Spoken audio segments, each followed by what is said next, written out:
एक बार की बात है। एक बार स्वामी विवेकानंद जी एक नदी के किनारे खड़े थे। उसी समय वहां पे एक साधु आया और साधु ने उनसे पूछा, क्या आप ही स्वामी विवेकानंद है? इस पे स्वामी विवेकानंद जी ने जवाब दिया, जी हाँ, मैं ही विवेकानंद हूँ। उसके बाद उस साधु ने उनसे पूछा कि आप यहाँ पे क्या कर रहे हैं? जिस पे स्वामी विवेकानंद जी ने जवाब दिया, मैं यहाँ पे एक नाव का इंतजार कर रहा हूँ ताकि मैं इस नदी को पार कर सकूं। स्वामी विवेकानंद की बात को सुनकर वो साधु जोर जोर से हंसा। उसने कहा, बस इतनी सी बात? उसके बाद वो साधु पैदल चलते हुए उस नदी के पानी के ऊपर उस नदी को पार कर गया और वैसे ही चलते हुए वापस आ गया।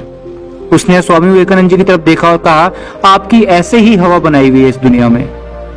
मुझे इतनी सारी कला आती है फिर भी मुझे कोई नहीं जानता, लेकिन आपको कुछ नहीं आता, सिर्फ आप पखंड करते हो, फिर भी ये सारी दुनिया आपको ही पूछती है। जिसपे स्वामी विवेकानंद जी हंसने लग गए। उसके बाद वहां पे वो नाव आई जिसपे बैठ के दोनों उस नदी को पार करने लग गए।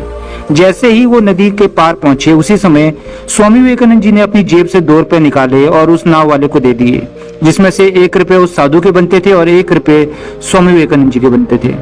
उसके बाद स्वामी विवेकानंद जी ने उस साधु को कहा, मेरे भाई, क्या तुम्हें क्या लगता है कि इस पूरी की पूरी कला में तुमने कितना समय जो लगाया है वो सही है या फिर उचित है? जिसपे उस साधु को समझ नहीं आया। उस साधु ने पूछा, तुम कहना क्या चाहते हो? इस पे स्वामी विवेकानंद जी ने कहा कि तुमने जिस कला को सीखने के लिए अपने जिंदगी के 15 साल बर्बाद कर दिए, उस कला की कोई जरूरत नहीं थी। इस समय मैंने सिर्फ 2 रुपए देके इस नदी को पार कर लिया है, जिसके लिए तुमने अपने पूरे 15 साल बर्बाद कर लिए। जी हाँ दोस्तों, आज की इस कहानी से हमें ये समझ आता है कि हमें किसी भी ऐसी चीज के पीछे व्यर्थ समय नहीं गंवाना चाहिए जिसका हमारे पास कोई दूसरा जुगाड़ हो या फिर जिस काम को हम अपने किसी और तरीके से कर सकते हैं। हमेशा याद रखिए, जिंदगी में समय की बहुत बड़ी कीमत है और हमेशा कोशिश कीजिए कि चीजों को हार्डवर्क की जगह स्मार्ट वर्क से करने की कोशिश करें।